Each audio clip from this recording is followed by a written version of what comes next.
heat. Just at some point, it's gonna fail. Here the road's open.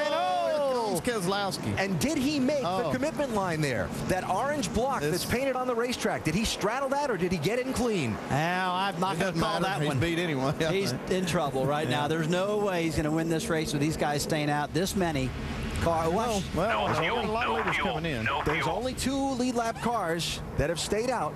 Doc? And Carl Edwards will come in. They will put 4 tires, no fuel. They're saying hit those lug nuts hard, guys. Got to have them tight. Adding no fuel and it's a wall. Mike. And no fuel on the 22 either, but a 4-tire change for Keselowski as they're trying to win this race off pit road. Very tight. He's finally away. A lot of cars pitted. Now, we saw a lot of cars stay out, but a lot of those were lap-down cars, and a lot of the leaders came behind Keselowski. That's going to be in his favor. I might change my mind from saying there's no way. Of the 15 lead lap cars, 2 stayed on the racetrack. Kyle Busch didn't pit. Justin Allgaier didn't pit. Everyone else came on the pit road. And so that's going to put...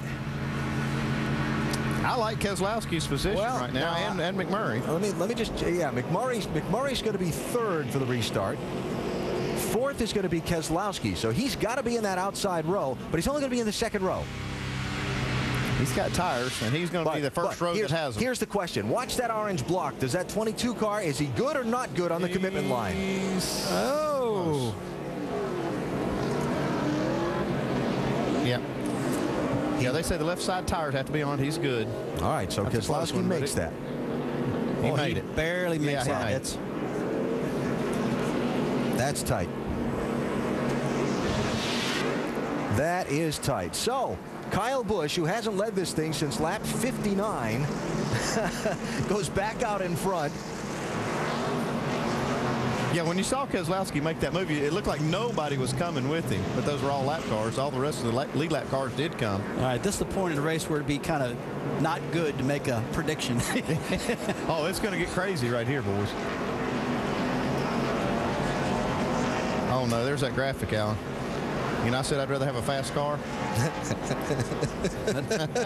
that haunting graphic. Oh, man. You know, I got to tell you the truth. I'm sitting here watching the laps run out, and I'm the one that spouted off this stat about we always get the late caution, and I'm saying it's not going to happen tonight. I can't believe it's not going to. It happened. It happened. And it just didn't look like it. Everybody was too spread out with only like 7 laps to go, and just a blown tire.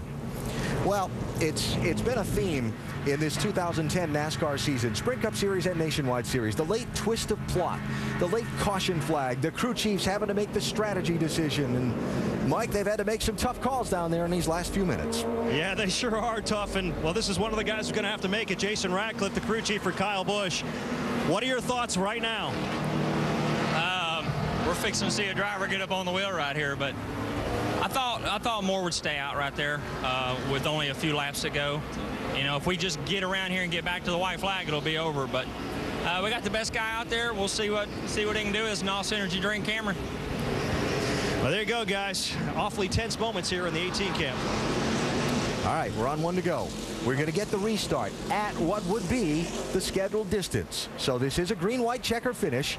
The green flag will wave if they get back around to the white flag. Yeah, if. The next flag, be it the yellow or the checkered, will end the race. But if the caution waves before the leader takes the white flag, then they'll line it up and do it again. How long is it going to take them to get 3 wide?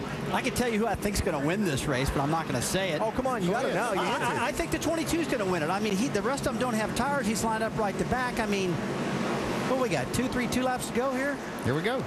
Green-white checker finish. Brad Keselowski lined up on the outside of row 2. Kyle Busch and Justin Allgaier up front. Busch gets the restart. And here comes Carl Edwards, 3 wide to the outside of Keselowski.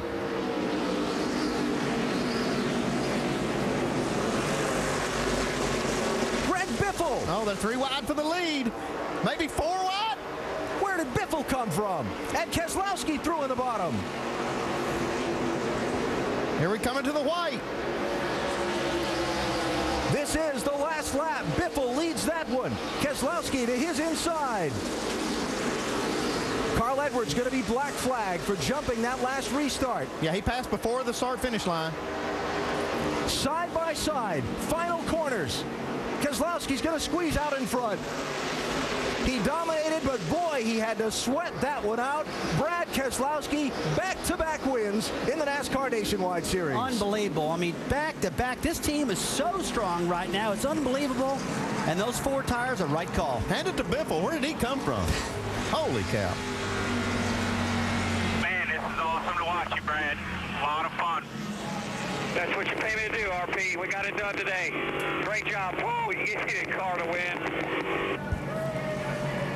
What a night for Brad Keselowski. He led 189 of the 252 laps. And Mike, he's picked up a win, but he had to work for it. Yeah, they did. Some anxious moments. What was it like when that caution came out and your big lead went away, Paul Wolf? Well, it definitely wasn't what we wanted to see with the Ruby Tuesday Dodge tonight. We've had a great car all night. And, you know, we kind of figured something like that was going to happen. And, you know, we're kind of sit and duck. Whatever we do, everybody else is going to do the opposite. So we feel like we needed 4 tires, and I think it paid off. What were those closing laps like for you? It's just after last week, you know, to get our first win and then had some of the controversy around it, it's nice to come back and do it again tonight. You can sense the sense of vindication, guys, in Paul Wolf's voice. So Brad Keselowski with his 8th NASCAR Nationwide Series win. His first win here at Richmond after finishing 4th in both of last year's races. And the green-white checker finish. Look, there's Greg Biffle inside of row 3. Man, where'd he come from? Inside of row 3. You see how Kyle Busch gets a great start, and Carl Edwards right here is passing before the start-finish line. That's where the penalty's coming from. But look at Biffle drive this thing down into turn 1. And look how much new tires do. I mean, look at Keselowski carving it through there. Kyle Busch can't get going at all. McMurray can't get going. Definitely the right call. We come back next year and say, you think 4 tires with 5 laps go will work? And we can say, yeah, now. Post-race thoughts from some of the top finishers. David? With Kyle Busch now, who was able to, I don't know if it was a forced smile, but it was a pretty good smile with Jamie McMurray there talking about the end of the race. But, man, to not have the tires at the end of that just kill you? No, we didn't have the car tonight. You know, we fought there when we got back in traffic and tried to get back up towards the front. We could on the long run, but we just didn't have anything for the 22 tonight. You know, he was so stellar. But, you know, the NOS Energy Drink Camry was probably a second-place car, and if anybody wanted to know what it takes to stay out, that's what it took to stay out. And that's what happens when you stay out. So I think Dave Rogers makes the right calls. You know, tonight was my call to stay out. Jason wanted to come in, and I just wanted to see what it would do. You know, you got to hold him off for a green-white checker, and obviously that's as best as I can fight him off. Yeah, tough decisions here late in the race. Doc?